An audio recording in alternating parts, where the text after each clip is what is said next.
Inspiration positive, Laurence Roux-Fouillé.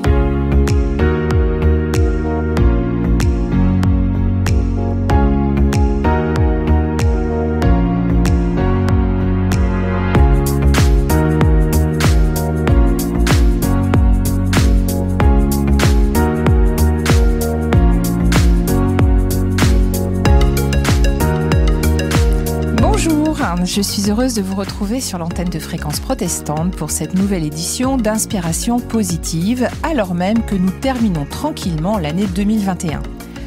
Notre ambition dans cette émission est de vous distraire ou de vous étonner tout en vous aidant à aller mieux ou à transformer un peu votre vie, mais toujours de manière positive. Car Inspiration positive, c'est l'émission qui vous veut du bien.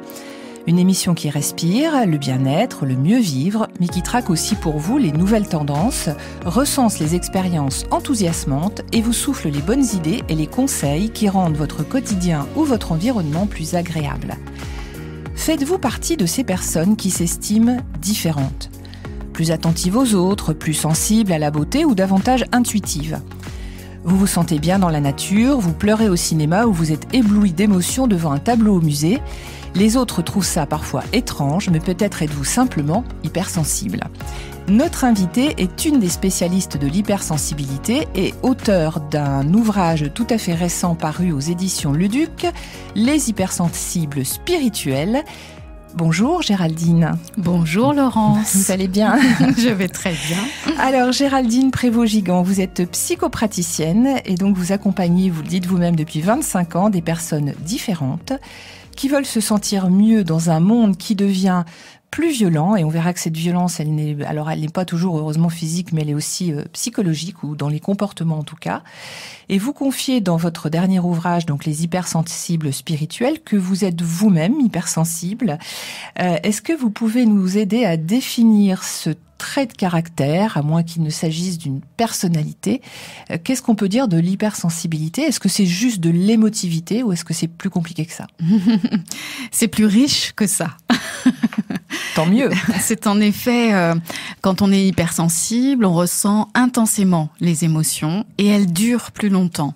Ça, c'est un point important. Mais il n'y a pas en effet que ça. Il y a aussi une hypersensitivité, c'est-à-dire qu'on va avoir une sensibilité via les sens. On va avoir un ou plusieurs sens plus aiguisés. Par exemple, moi, je suis très sensible au son. Voilà, je peux entendre vraiment des bruits dans l'appartement d'à côté de chez moi, alors que mon mari n'entendra rien, par exemple. On peut être sensible à la lumière vive ou des étiquettes qui nous grattent le corps. Donc voilà, il y a une extrême sensibilité au niveau sensoriel. Il y a aussi de l'empathie.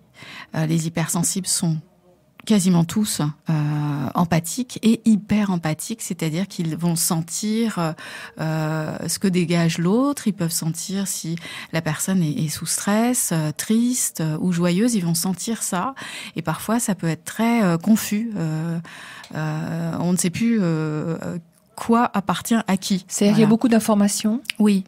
On est submergé par les informations qui viennent de l'extérieur. On est submergé par les informations. L'hypersensibilité, c'est aussi le fait d'avoir comme des filtres en moins. Et donc, on a des vagues d'informations qui arrivent par tous les canaux. Et à un moment donné, ça peut même saturer. Et c'est pour ça qu'il nous faut aussi du temps pour intégrer les informations, ce qui peut aussi expliquer pourquoi on ne réagit pas alors qu'on aurait aimé réagir à ce moment-là, pourquoi on n'a pas eu la répartie qu'on aurait aimé avoir, parce que tout nous est arrivé dessus en termes d'informations. Ça a créé un embouteillage, une sorte d'arrêt sur image, le temps qu'on trie les infos, et ensuite, on sait quoi répondre, mais il est un peu tard. Alors, c'est un thème qui est d'une part passionnant et pas si rare que ça, puisque vous dites dans votre ouvrage que 30% de la population serait concernée par l'hypersensibilité, mais on devrait plutôt parler des hypersensibilités, puisque vous-même, vous faites une distinction. Vous avez proposé 6 catégories d'hypersensibilité. Alors, je vais les citer, on va pas les exposer toutes, mais en tout cas, on reviendra sur certaines, et puis bien évidemment, on creusera beaucoup sur l'hypersensibilité spirituelle dont vous nous parlez dans votre ouvrage. Alors, vous dites, voilà, il y a des hypersensibles purs, des hyperempathiques, des hypersensibles à haut potentiel des hypersensibles sensoriels, vous nous en avez déjà un peu parlé, ceux qui sont intuitifs et puis les spirituels. Alors comment vous avez réussi alors non pas à les mettre dans des cases, mais à définir justement ces profils ? En fait, c'est parti du simple fait que je voulais être claire dans ma proposition. Et la seule façon de pouvoir être claire, c'était de répartir par catégorie.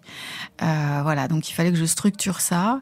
Et je me suis plongée dans les différents aspects. Mais bien souvent, les hypersensibles ont un petit peu de tout, plus ou moins ceci, plus ou moins cela. Il y a un trait qui va être majoritaire avec des parties un petit peu annexes. Est-ce que vous pouvez nous donner quelques exemples de personnalités qui sont hypersensibles ou qui ont été, on va dire, réputées par leur hypersensibilité ? J'ai l'impression qu'on en parle davantage. Je pense notamment à, ça peut être des acteurs qui confient ou des artistes. Alors évidemment, ça paraît presque normal, mais on peut trouver aussi des scientifiques. Qui sont les hypersensibles connus dont vous parlez dans votre ouvrage ? Proust, que j'aime tant depuis des années, qui est vraiment l'incarnation de l'hypersensitivité. Et tout le monde connaît normalement la Madeleine de Proust, où il plonge une madeleine dans du tilleul, et non pas du thé, parce que c'est du tilleul. Et ça l'emporte dans un souvenir d'enfance avec sa tante. Et donc cet exemple-là, et il y en a des centaines d'autres tout au long de son œuvre, la recherche. D'où les descriptions du temps chez perdu. Proust. Voilà. Vraiment, c'est très foisonnant dans les descriptions. Exactement. C'est un art littéraire, certes, mais c'est avant toute chose sa sensibilité qu'il réussit à transmettre dans son écriture. Et en effet, ce souci du détail, c'est parce qu'il percevait avec grand détail et tous ses sens étaient réceptifs avec beaucoup d'images internes aussi, puisque ça le transporte dans des souvenirs. Donc c'est très visuel. On voit que la sensorialité passe par le goût, la vision, l'audition. Tous les sens sont présents chez Proust. Et quand on lit des biographies sur Proust, on voit bien son hypersensibilité était permanente et très expressive et se traduit dans son art. Un autre exemple, par exemple, d'un hypersensible, je vais y arriver, à haut potentiel. Alors, moi, j'ai un avis sur Van Gogh. D'accord. D'autant plus que je suis tombée sur, et j'en parle dans un encadré du livre, sur ce qu'on a découvert, l'un de ces tableaux qui représente les tourbillons dans le ciel. On a découvert avec Hubble que les tempêtes autour des étoiles étaient exactement proportionnelles à ce qu'il a peint. C'est-à-dire qu'il a capté, Dieu sait comment, voilà, ce qui existe réellement et qui a ensuite été découvert avec Hubble, avec nos techniques plus avancées un siècle plus tard. Donc vous laissez entendre que ces yeux ont vu ce que les yeux ordinaires ne voient pas. Et donc, moi, mon hypothèse, c'est était-il faux ? Je ne suis pas certaine de ça. Était-il génial ? Ça, c'est clair. Et au potentiel, certainement. Et d'où son génie. Donc voilà, c'est celui qui me vient quand vous me posez cette question. Dans votre livre, vous dites c'est parfois difficile de faire la différence entre l'hypersensible au potentiel et puis peut-être l'autisme version Asperger. Oui, sauf que il y a le levier de l'empathie qui n'est pas le même. C'est-à-dire que chez l'hypersensible, on va dire plutôt chez l'autiste Asperger, il y a une grande empathie, mais qui est canalisée différemment, qui est filtrée, qui est contrôlée d'une certaine façon.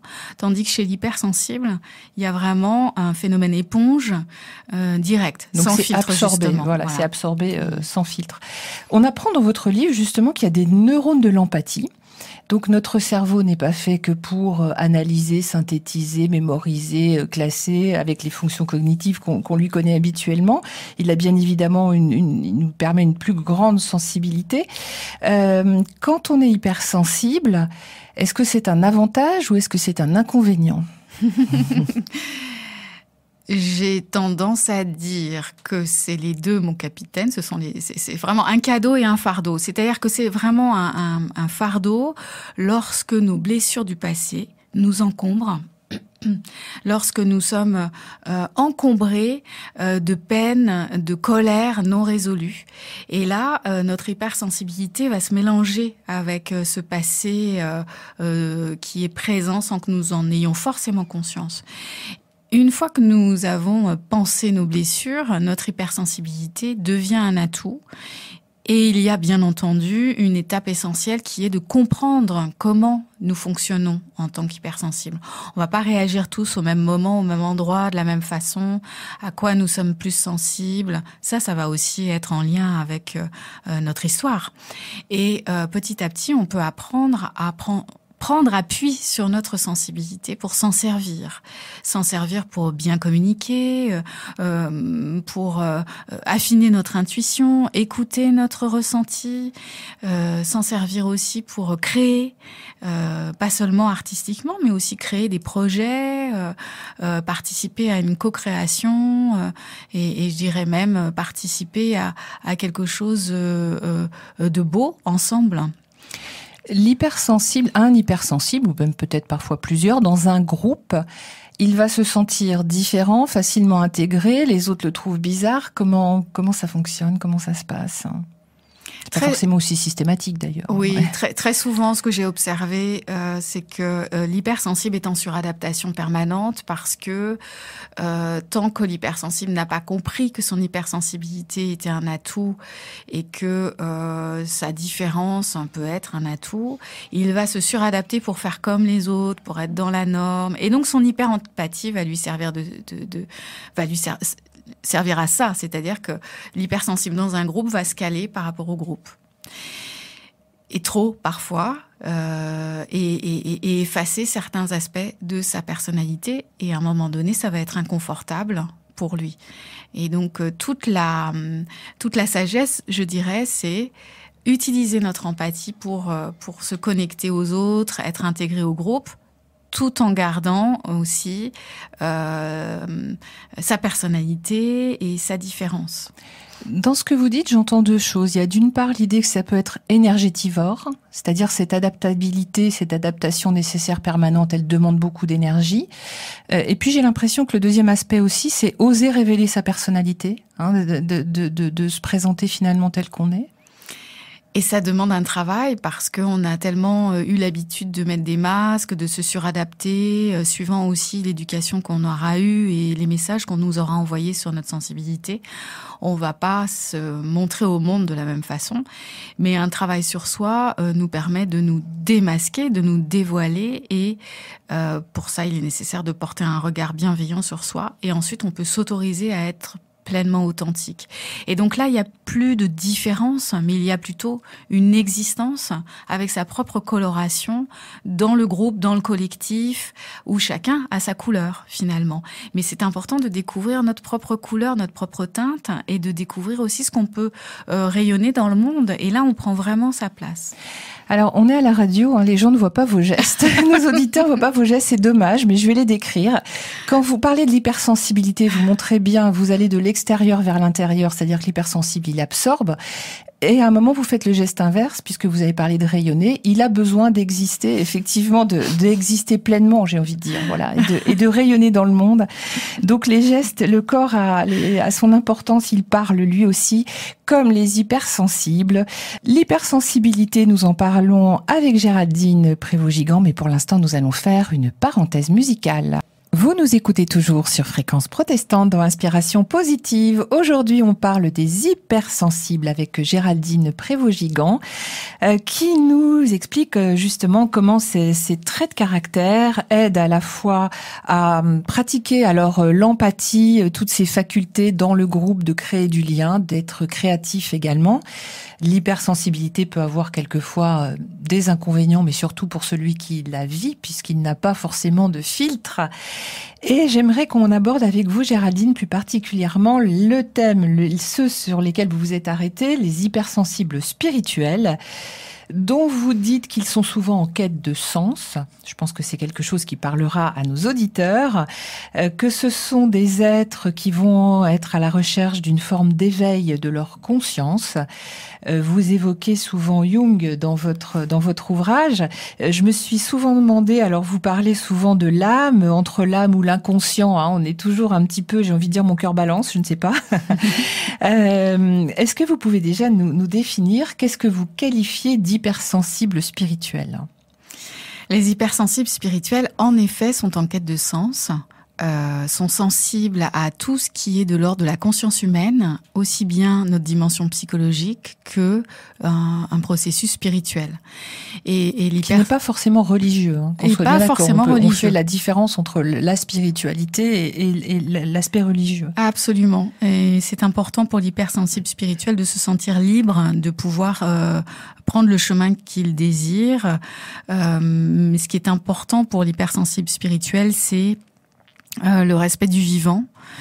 Les hypersensibles spirituels ont une connexion particulièrement forte avec la nature, les animaux, le devenir de la planète et l'harmonie entre les êtres et entre eux et le monde. L'harmonie, c'est vraiment un levier, une valeur fondamentale pour l'hypersensible spirituel.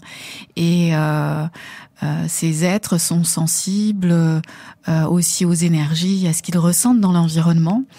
Aux vibrations. Aux vibrations, ouais. Voilà. Et ils sont aussi très sensibles à l'amour. Et c'est pour ça que j'ai mis le sous-titre « C'est intuitif au cœur d'or » parce que j'avais envie que la présence du cœur soit présente dès la couverture du livre, parce que finalement, c'est le fil rouge de mon livre. C'est que les hypersensibles sont généreux, les hypersensibles spirituels, en fonction de leur évolution de conscience, peuvent rayonner cet amour et cette harmonie. Pour eux, ça a du sens. Alors précisément, quand on est, alors souvent on se découvre hypersensible. Hein, j'ai l'impression que c'est un peu une enquête. Hein, après avoir essayé différentes choses, en se disant, je vois bien qu'il y a quelque chose où je suis en décalage avec les autres. Et puis tout d'un coup, il y a comme une espèce de coming out ou une révélation. Oui, mais et si c'était de l'hypersensibilité ? L'hypersensible spirituel, pour ce que vous, justement, les traits de caractère que vous décrivez. Comment il s'insère aujourd'hui dans un monde qui est en train de changer, dans un monde dont je disais tout à l'heure, il devient plus difficile, parfois plus violent. On voit que entre les êtres humains aujourd'hui, du fait du contexte sanitaire, économique dans lequel on est plongés tous, il y a beaucoup plus de réactivité, il y a davantage de violence. Quand on a un cœur d'or, comment on fait pour évoluer dans un monde qui est un peu plus violent ? C'est justement ce qui m'a motivée à écrire ce livre, c'est que j'avais envie de donner aux hypersensibles et aux hypersensibles spirituels vraiment une feuille de route pour pouvoir traverser tout ça. Leur faire prendre conscience qu'ils ne sont pas seuls, qu'il y a plein d'êtres sensibles aussi qui souffrent de cette société violente et des clés pour pouvoir vivre dans ce monde de la meilleure façon possible et de comprendre aussi que notre hypersensibilité peut participer à un changement qui pourrait aller dans le bon sens. Et que si on ne fait rien, on va continuer de subir une société qui ne nous correspond pas. Et le point aussi, je voulais insister, c'est que souvent on met les hypersensibles à part, on dit en effet qu'ils sont différents de la norme. Et moi, je propose une vision nouvelle en disant, et si les hypersensibles, et surtout les hypersensibles spirituels, étaient les avant-gardistes du monde de demain, si on prend le bon tournant, et si le problème, c'était notre société qui dysfonctionne. Voilà. Donc en fait, ils auraient finalement une longueur d'avance. Oui. Alors, puisque vous parlez justement de cette avant-garde, si je puis dire, dans votre livre, il y a énormément de propositions très concrètes, d'exercices. Je pense notamment à des exercices d'ancrage, hein, l'idée d'avoir les pieds sur terre. Vous proposez des prières, alors des prières qu'on peut s'adresser à soi-même pour justement pacifier aussi un petit peu toutes ces difficultés qu'on peut rencontrer. Et puis, alors ce qu'on peut appeler soit des affirmations positives, soit des des mantras, donc des petites phrases positives, un peu comme des devises. Il y en a une dans votre livre que j'aime beaucoup qui dit « Il y a autant de sensibilité qu'il y a d'êtres sur Terre. Je suis unique et je l'assume. » Non pas différent, mais unique. Je voudrais, avant qu'on arrive au terme de notre émission, que vous nous parliez, vous avez fait un parallèle intéressant en parlant de non-violence entre Gandhi, Tolstoï et Jésus. Est-ce que vous pouvez nous en parler en quelques minutes ? Je propose une posture de non-violence intérieure avant tout avec soi-même pour ensuite diffuser l'harmonie autour de soi. C'est donc la proposition que je fais aux hypersensibles pour pouvoir se mettre en action en tenant compte de leur hypersensibilité et donc forcément, en plongeant dans cette philosophie de la non-violence, je suis allée vers Gandhi et je suis allée encore plus loin parce que j'ai découvert que Gandhi avait été énormément influencé par le travail de Tolstoï qui parle de cette non-violence. Ensuite, Gandhi l'a vraiment se l'est approprié. Je veux dire par là qu'il a fait sienne cette posture, cette philosophie en passant à travers sa sensibilité. Et donc, je suis remontée, en effet, ensuite à Jésus avec le Sermon sur la montagne, puisque c'est Tolstoï qui a été inspiré par cette transmission. Et donc, je trouvais ça tellement beau, en fait, que cette philosophie, cette posture de non-violence soit passée à travers ces êtres, arrive jusqu'à nous et qu'on puisse en faire quelque chose. Justement, aujourd'hui, dans cette société, je trouve que c'est important qu'on puisse l'appliquer à soi-même et autour de soi au quotidien. Il faut d'abord être en paix avec soi-même. Arrêter le combat, voilà, c'est ça, arrêter le combat intérieur pour réussir justement, et à nouveau vous faites ces gestes de rayonner, de diffuser, d'être pleinement soi. Si vous avez aimé cette émission, voilà, si vous êtes vous-même hypersensible, je vous conseille donc l'ouvrage de Géraldine Prévost-Gigant. Donnez-nous peut-être un petit exemple d'exercice ou un petit conseil de fin d'émission, quelque chose là, quelqu'un qui nous écoute et qui se dit « Ah oui, ça me parle, qu'est-ce qu'elle pourrait faire tout de suite ?» Est-ce que ça serait utiliser une phrase, se poser, respirer ? Respirer, bien sûr, le plus souvent possible parce que, voilà, on oublie ça. Alors, de toute manière. Voilà. Mais je vais respirer en conscience. Je dirais, chaque fois qu'une tension se fait sentir en nous, émotionnelle, une crispation, une saisie, de regarder ce qu'il se passe sans jugement. Voilà, ça c'est un acte de non-violence vis-à-vis de soi-même. L'absence de jugement. D'arrêter de se juger, d'arrêter de se dire il faut, je dois. Ça c'est déjà la première étape de douceur vis-à-vis de soi-même. Voilà, donc et au besoin en utilisant certains des mantras ou certaines des prières, y compris à soi-même, que vous proposez donc dans votre livre, Les hypersensibles spirituels, ces intuitifs au cœur d'or, c'est chez Le Duc. Si vous voulez réécouter cette émission ou la faire écouter peut-être à des amis hypersensibles, si ça vous a parlé, si vous avez pensé à quelqu'un de votre entourage en particulier, vous trouverez notre émission toujours en replay sur le site de Fréquence Protestante, donc fréquenceprotestante.com, mais aussi en podcast sur les principales plateformes, Apple, Spotify, Deezer, etc. Nous arrivons au terme de cette émission, mais aussi au terme de cette année 2021. Un grand merci à Arnaud qui aujourd'hui était à la technique, mais pas seulement. Il y a aussi Emmanuel qui nous accompagne tout au long de l'année. Quant à nous, on se retrouvera l'année prochaine en janvier, donc mardi 25 janvier. On parlera de créativité et de toutes les manières de l'utiliser. D'ici là, passez une très bonne semaine, une excellente fin d'année et surtout, prenez soin de vous.